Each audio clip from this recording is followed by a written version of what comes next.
gotten a lot of certifications. And one more question, how many of you have ever hated your body? Yeah, at some point. Yeah, you're not alone. Almost 80% of young girls hate their bodies. I know I did for most of my life. Emotional eating, we're going to talk about that a lot.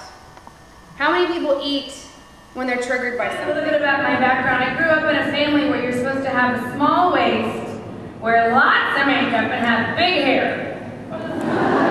My family put the fun in dysfunction. Anyone from a dysfunctional family? Yeah, thank you for being honest. We know about it, we talk about it now, but back a while ago, we didn't know about it. And I had no one to talk to about all the crazy stuff that was going on in my house, so I turned to food. Food became my best friend. Can anyone relate? Kids had boy band posters on the walls. You guys have those growing up? Not me, I had the Keebler elves. I was always trying to fix myself. Anyone been on diet? You can shout them out. Atkins, Jenny Craig, Freebacks, that was my favorite. You too? When I was 12, I went on a trendy new diet. You might have heard of it, bulimia.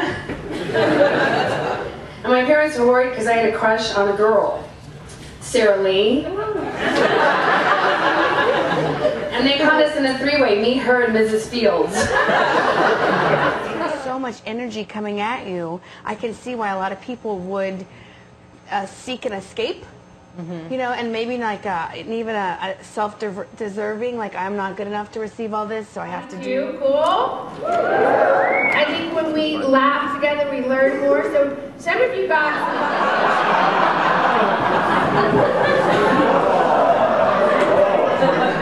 She was amazing. She talked about proper eating habits and what to do when you are binge eating and all those kind of things. Later on tonight, she's going to be talking to us about addictions and different preventions of stuff like that. So it's going to be super awesome. She's incredibly hilarious. People didn't even realize how funny she was going to be.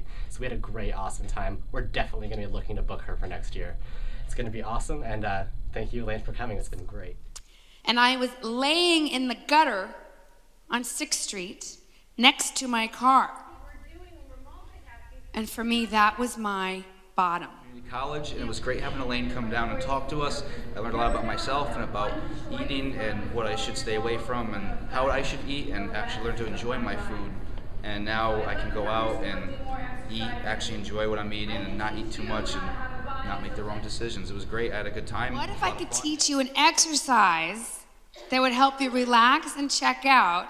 It doesn't cost anything, it's not dangerous, and it has 0 calories. Sit quietly by yourself and unplug and do 5 deep breaths.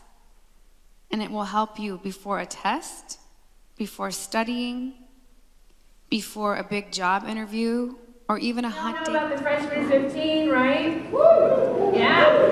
It's actually more like the freshman 21. It's gonna date her or her because they're dead. They have eating disorders. They had bodies to die for, and literally that's the price they paid. My stepmother used to tell me I was fat. Anybody ever been told that you were fat? Somebody was probably trying to help, but it hurts. And for men, and unfortunately a lot of guys, men are less likely to seek help. Oh God, I have to study for this test. I hate this subject. Give me some Doritos. Anybody? Yeah? Sad he didn't call. He doesn't love me anymore. Where is the chocolate?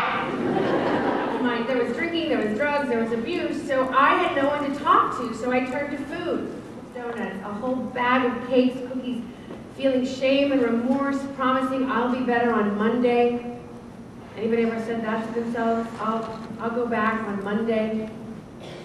So I did that for a long time, and then when I was 12, I read an article about a singer who had died from taking laxatives. Didn't seem to bother me she had died. All I could think of was she was so skinny. So I tried them. 10 the first time. By the time I was in college, I was up to 25 at one time. I am so lucky to be alive. So I was at home with my roommate, and it just popped out of my mouth. You know, have you ever just said something you didn't mean to say? It just pops out, you're like, whoops. And I said, you know, I take laxatives. And my roommate closed her book, and And she came over to me and she put her arms on my shoulders and she said, Elaine, that's so bad for you. You're hurting yourself. And I got it. You know, I had never felt safe enough to do that because of my family. So I got it, you know, with the love and the non-judgment. And so I started going to therapy and doing 12 steps. Our deepest fear is not that we are inadequate. Our deepest fear is that we are powerful beyond measure. Go out there and shine your light. Thank you. Thank you.